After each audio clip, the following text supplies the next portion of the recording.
North Dakota will have the latest drought news up next.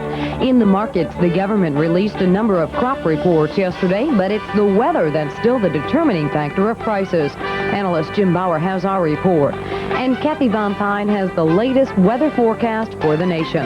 It's all coming your way next on Ag Day.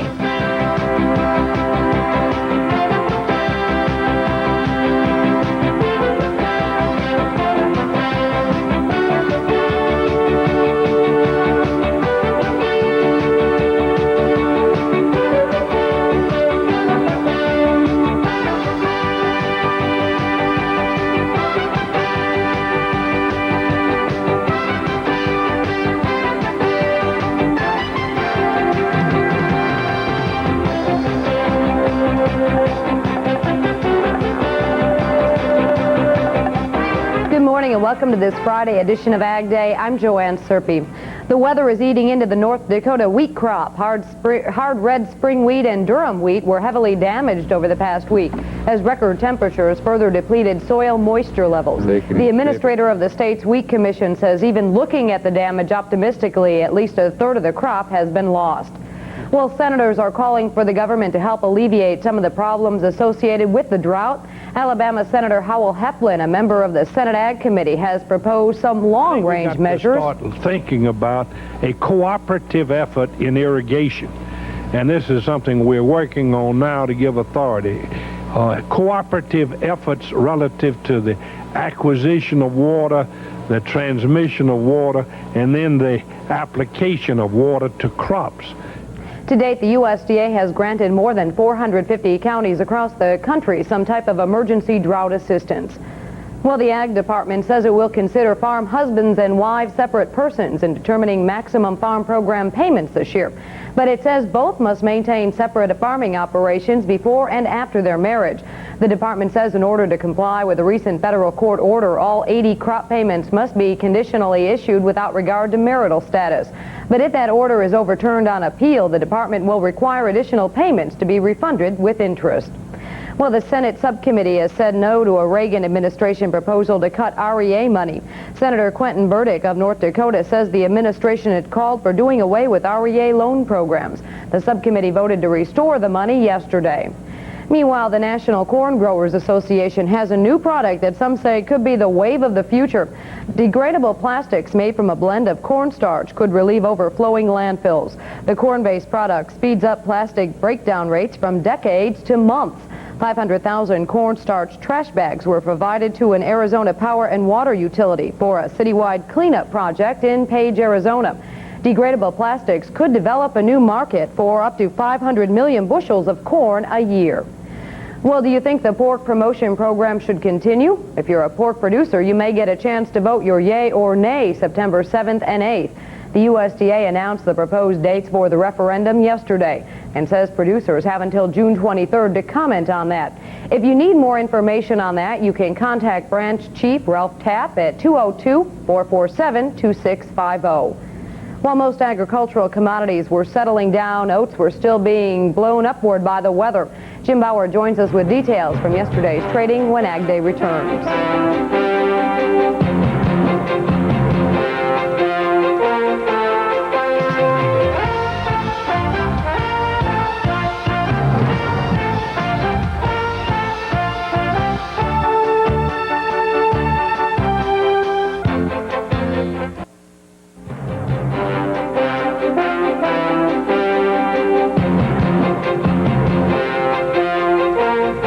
Welcome back to Ag Day. We're here with market analyst Jim Bauer. And Jim, there were several crop reports out yesterday, but it was still the weather that was fueling the markets. Well, Joanne, the U.S. wheat crop production number came in at 1.57 billion. That's slightly higher than the average trader estimate, around 1.539 billion. And I think if the market were to open right after that particular report, it probably would have opened the wheat market down a little bit. But based upon yesterday's action, it's very obvious that the market and the price action is almost solely determined by weather forecasts, in that we did have some rain in southern Illinois, southern Indiana, parts of Missouri, and scattered throughout the main regions, but overall it was very light. And the market basically senses that, and they push the soybean market sharply higher on the close. However, I do think it's important to note that the action in the corn pit has been a little bit sluggish, especially the last 2 days.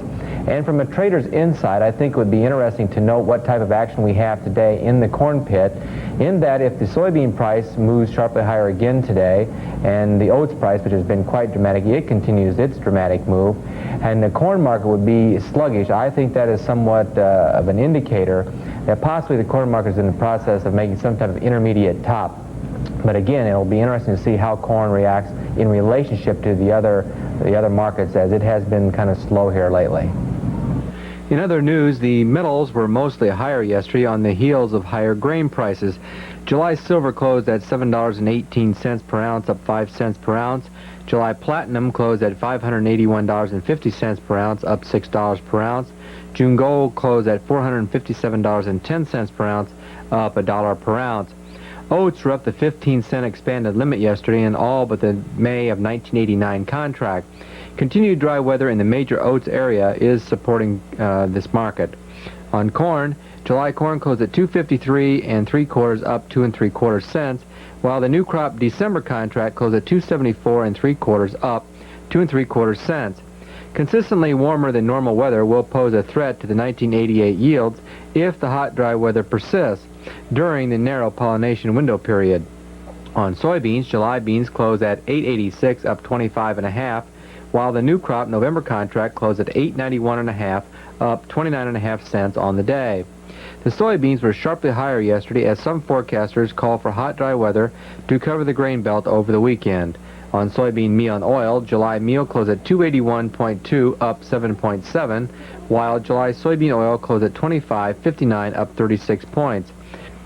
Ongoing demand in concert with a dry weather pattern will keep this market buoyant. On wheat, July wheat closed at $3.72, up 2 1/4, while the December contract closed at $3.90 3/4, up 2 1/4 cents. The winter wheat crop was pegged at 1.57 billion bushels by the USDA, near the high end of the analyst estimates, which ranged from 1.47 billion to 1.59 billion bushels. On cotton, October cotton closed at $63.90, up 108 points. USDA Secretary Ling said he would respond as quickly as possible to a request from the cotton industry for changes in the U.S. cotton program, but he has not yet made any direct promises. On live hogs, June closed at 5,100 off 42, while the August contract closed at 48.70 off 150. Sluggish pork movement and pork packer margin continue to pressure the pork complex. On live cattle, June closed at 72.37 off 38 points.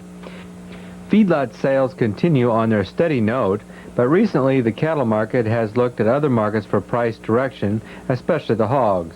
On feeder cattle, August feeder cattle closed at 75.30 off 27 points, while the September contract closed at 75.45 off 22 points on the day. You know, Jim, one report I saw yesterday that I thought was really surprising is that we're actually in the middle of the bacon, lettuce, and tomato season, and how tomatoes are doing has an effect on the bacon demand. Well, Joanne, there's a big question whether we're going to have enough tomatoes to go around for the nation this year if this drought continues. But I don't think there's any question. We do have quite a bit of pork bellies and bacon on hand with, I think, around 102.5 million pounds, which is a tremendous amount of bacon. So as far as the bacon aspect, plenty tomatoes, it's going to remain to be seen. So those BLTs might be few and far between with the T in there. That's right. Okay, thanks, Jim. Now let's check Wall Street. The stock market fell back yesterday after Wednesday's sharp rally. Much of the trading concentrated on issues with impending dividends. The Dow Jones Industrial Average lost 9.5 points at 2093.35. Volume on the New York Stock Exchange totaled more than 235 million shares. In all, 1,983 issues were traded. There were 813 advances, 722 declines, and 448 were unchanged. The NYSE estimates that a share of common stock lost 11 cents. The exchange's index dropped half a point at 152.36. Industrials fell half a point at 184.71. Transportations lost 1/10 of a point at 136.28. Utilities dropped half a point at 71.78, and finance issues closed more than 1/10 of a point lower at 128.25. On the American Stock Exchange, sales totaled nearly 17 million shares. In all, 867 issues were traded. There were 346 advances, 254 declines, and 267 were unchanged. The Amex estimates that a share of common stock was up 10 cents. The exchange's index gained 2 4/10 points at 308.62. Well, Kathy, it seemed like the rain this week just wet our whistle. We need a lot more. It was just a tease, I think. It was just like Mother Nature saying, well, I know what you need. Here's a little bit. Nope, I'm not going to give you any more. And it looks like we're going to have a very dry weekend in store for us. So as far as any chance for precipitation, it's just not out there. Well, we can't just get lucky. We can't do anything else about it but just sit back and pray for more rain. Okay, Kathy's back with a forecast after this.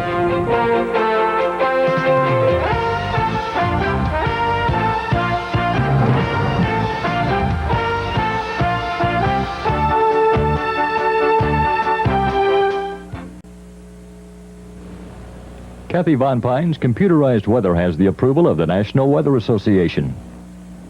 Good day, everyone. Even though it's been a fairly dry week so far, hopefully you're having a good Friday and looking forward to the weekend.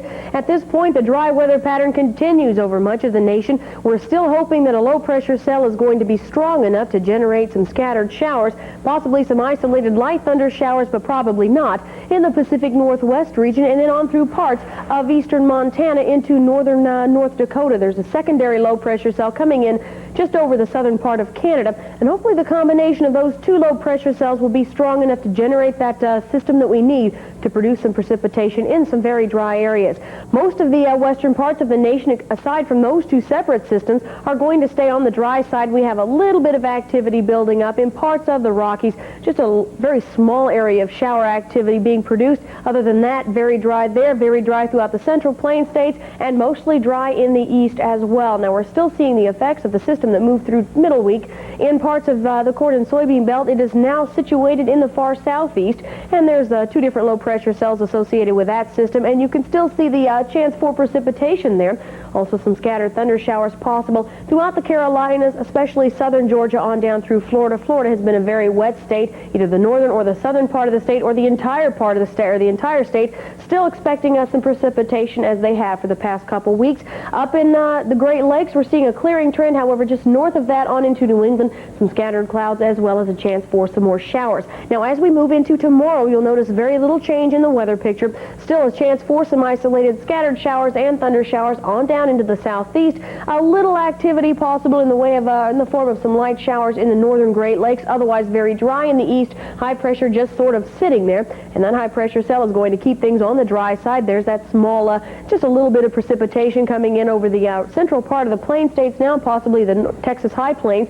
And there's what we're hoping to be is another system building up. Once again, the two different low pressure cells combining their forces and hopefully bringing some precipitation to the Pacific Northwest on over into part of the spring wheat belt. Now, back to the corn and soybean belt. This is the area that has seen a little bit of relief now this week, especially from Wednesday on. Most of the belt did receive at least a little bit of rain this week. The average total was about 3/4 of an inch, and coverage was about 46%. We're still seeing the scattered showers now in the far southeast. Other than that, very dry for the next 5 or 6 days at least. Here's your local weather for today. Birmingham, Alabama, 77 degrees. Tucson, Arizona, 100. Jacksonville, Florida, 89 degrees. Atlanta, Georgia, 76. Detroit, Michigan, 68 degrees. Duluth, Minnesota, 76. We've had some very warm weather across much of the nation so far this week. The weekend looks a little bit cooler, but the weekend also looks still very dry. So put the umbrellas away again. Yep. Okay, thanks, Kathy. Fire ants have been spreading through Texas as if they were traveling on wheels. We'll look at one surefire way to regulate the growth of this ant population in a moment.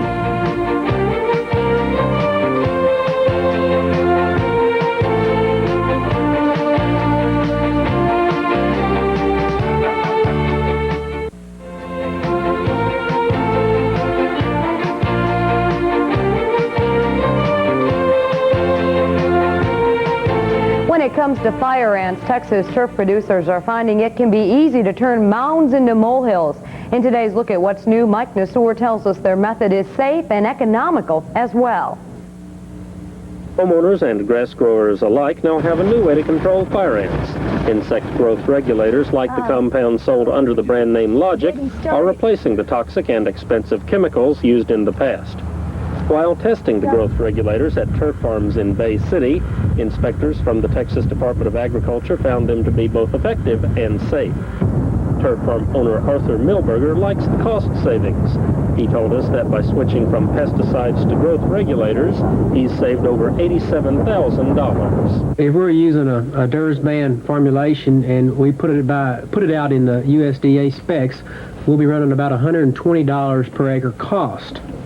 Now with the recent evaluations made by TDA with the chemical such as Logic, a bait formulation, we'll feel we can reduce that cost now down to about $5.50 to $6 an acre. And the growers are also impressed with the way the mounds disappear. In some cases where there were 50 mounds per acre, we now have one mound and in some cases no mounds per acre.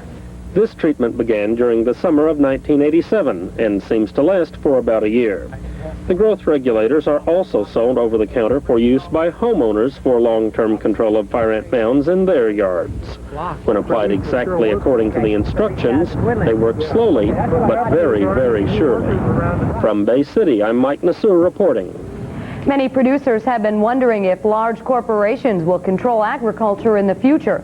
Monday, we'll take you back to Texas, where that subject's been a major topic of debate. Stay with us. More Ag Day is still ahead.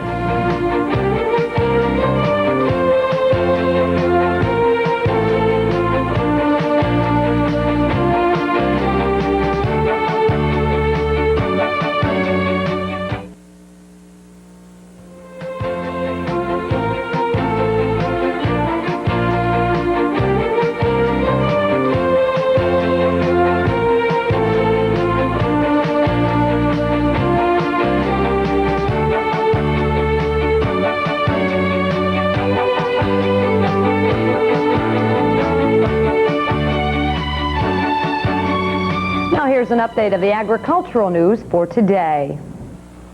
A New York congressman will introduce legislation that would block further Farmers Home Administration loans to farmers who have defaulted on earlier loans. The FMHA estimates it would be forced to write off about $9 billion in defaulted loans under legislation approved by Congress last year. But Joe DiAguardi says that could mean borrowers would immediately become eligible for new loans. A congressional report says more than $1 billion in federal payments to farmers to reduce milk surpluses merely caused a temporary leveling off of production. The General Accounting Office report says the program cut milk production almost 9%, but non-participating dairy farmers continue to increase their production. The Ag Department will spend $800,000 to get rid of a pest that caused $36 million in crop damage last year. The department is launching a crash program to fight the Russian wheat aphid. The aphid injects toxin into leaves of wheat, barley, oats, and rye. Scientists say they're going to find a way to fight the aphid. That's the AgDay Agribusiness Update for June 10th, 1988. Well, if you've ever walked into a bar or cafe in a strange town and not known what to expect, it can be a little unnerving. Captain Stubby has a fable that may come in handy the next time you're in a crowd of unfriendly faces. A trucker pulled into a little old restaurant out in the country. He was hungry. And he went in and ordered his food and sitting there eating it. And all of a sudden in come a motorcycle gang. I mean, they were some tough ones there. They were holding their socks up with thumbtacks. Had the skull and the crossbones and everything. They came in, and the first thing they did was walk over to this trucker who was minding his own business. One guy took his pie and he set it right on top of the trucker's head. And the trucker didn't say anything. He just kind of wiped it off and went ahead eating. Another one of the motorcycle guys, they took a cup of coffee and they poured it all over the guy's food. Well, the trucker didn't say a word. He just took his napkin, wiped his face, went over and paid his bill and walked out. Well, after the motorcycle fellas finished their food and they were paying their bill, they told the cashier, this one guy said, "Hey, that trucker wasn't much of a man, was he?" Well, the cashier said that may be true and said he wasn't much of a driver either because he just backed over all 12 of your motorcycles out there. Well, if you'd like to contact Captain Stubby, you may do so by writing to him at AgDay Television, 2655 Yeager Road, West Lafayette, Indiana, 47906. And that's all we have for you today. I'm Jo Ann Serpe. Have a good day. For a free brochure on weather and the corn market, call Bauer Trading. Toll free at 1-800-533-8045.